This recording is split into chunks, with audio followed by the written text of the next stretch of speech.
મંદોભાઈ ઘેર છે? બોલો બોલો. બેંકમાં આયા. હારા બેંક વાળાનો ફોને ખરાબ પડે અને બેંક વાળા ખરાબ પડે તારે પેલી બેંકમાં લોન લીધી હતી ને?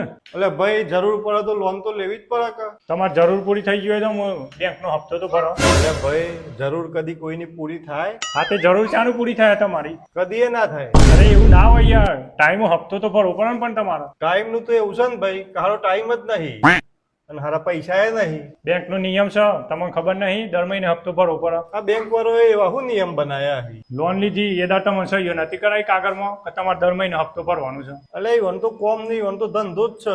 કઈ તો તમને લોન આપી દી તો ટાઈમસર હપ્તો ભરી દેજો. એટલે ભાઈ ઈવન તો કોમ જ છે, એ બધું કહેવાનું. ઈવાનું નહીં, તમારું છે. અમે બેંકમાં અહીંયા આવ્યા છીએ. એટલે ભાઈ તારું કોમ તને ખબર, મને શું ખબર તારે શું કોમ કરવાનું છે? એટલે ભાઈ તમારે 3 મહિના હપ્તા બાકી છે, એના લીધે તમારે એક્સ્ટ્રા ચાર્જ ચડશે. જો તમે બધા પૈસા હાથી ભરી દે ને તો તમારે એક્સ્ટ્રા ચાર્જ માફ થઈ જાય. એટલે ભાઈ 100 થી ભરું હું. તમારે જરૂર હતી તને બેંકની લોન આલી હતી, આમ બેંકને જરૂર છે હપ્તા ભરજો તમે ટાઈમસર હેરો. તો તમારા બેંકને જરૂર હોય તો તમે બીજી બેંકમાંથી લોન લઈ લો.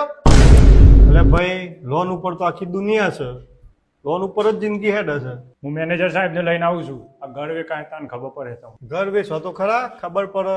આપણા નામે શું છે ઘર? ઘર તો મારું નોકરી છોડી દઈ છે.